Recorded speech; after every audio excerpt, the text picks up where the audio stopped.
Welcome to Romantasy Chaos HQ, the pod. We are Avery and Xavier Harleston, healthcare professionals by day, romantasy theorists, and aspiring authors by night. Today, we are covering the epigraph from Fourth Wing, Chapter 4. This is your warning. There will be spoilers for the entire Empyrean series. If you've not read all 3 books, it may be time to turn back.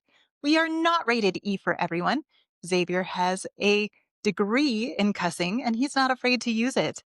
We will also be discussing any and all adult topics covered in these books. We like a challenge, so we tackle each epigraph without prepping, placing it into context of the overall series, not just the book or chapter it's tied to, but you don't have to take it cold.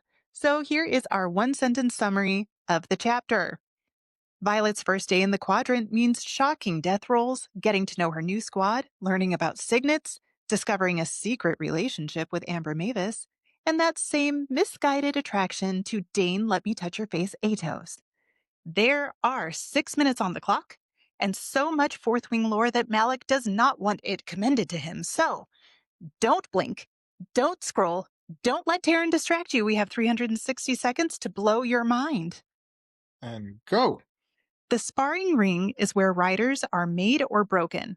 After all, no respectable dragon would choose a rider who cannot defend themselves, and no respectable cadet would allow such a threat to the wing to continue training.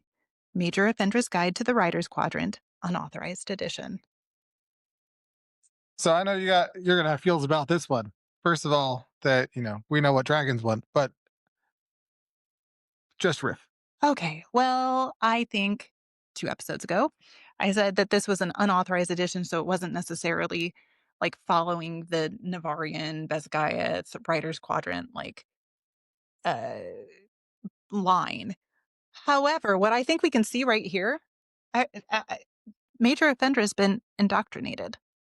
And this is like the unauthorized version, the unauthorized edition is basically like the dark web equivalent of the Guide to the Writer's Quadrant.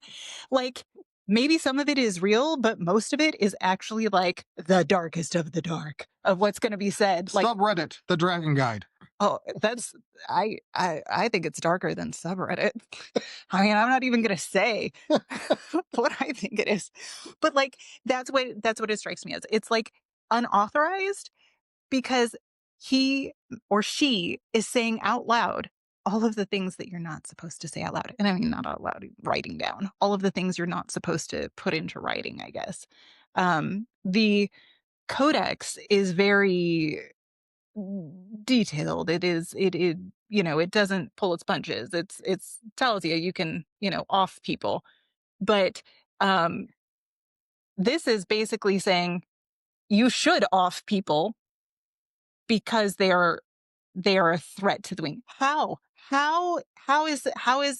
are they a threat to the wing if they come in and on day 1 or 2 or 3 or whatever it is, they don't yet have certain skills that they are there to learn.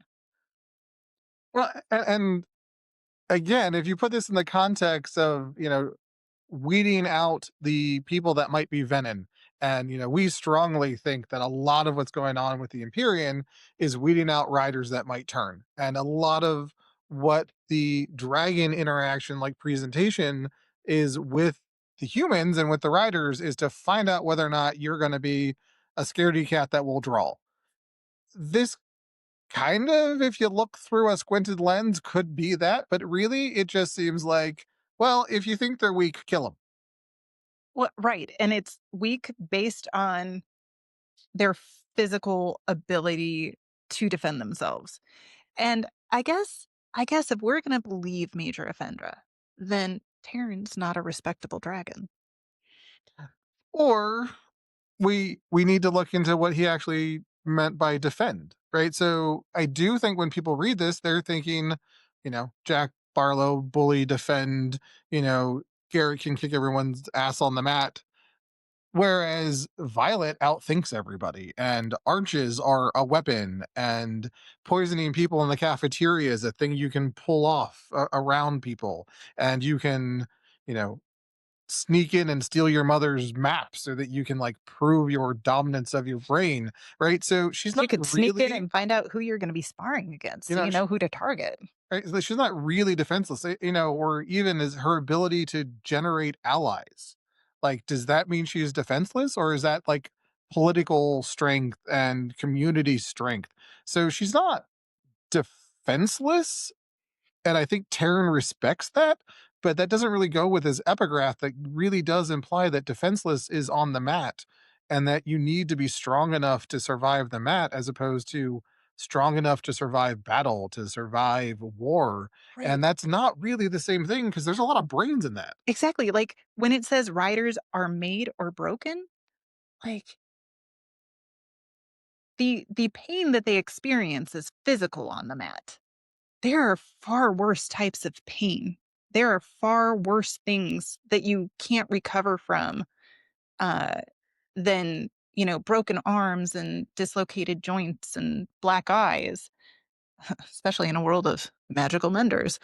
Um, because that's not when I think about, and especially coming from the wife of a combat veteran, I don't think it's necessarily the physical acts of combat that are what break people. Well, and getting your bones broken, clearly is not what broke people, in the series. By the time we get to Onyx Storm, what broke people was fear, right? I mean, the cadet that drew on the mat was from fear. Like, it wasn't even being harmed yet. It was just the possibility that they could be harmed, and they drew and turned venom in front of the entire this guy Class. class. I mean, like, so yeah, I mean, if you're talking about, that kind of training, maybe this is true, but did training change?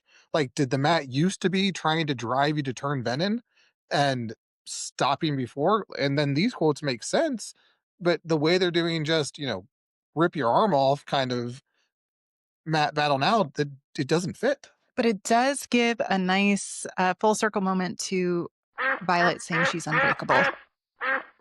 And that's our time. So that's it from us. Did we blow your mind? Let us know in the comments. And remember, we love you. Stay out of the clouds, off the ice, and come back to us. See you next time. See you next time.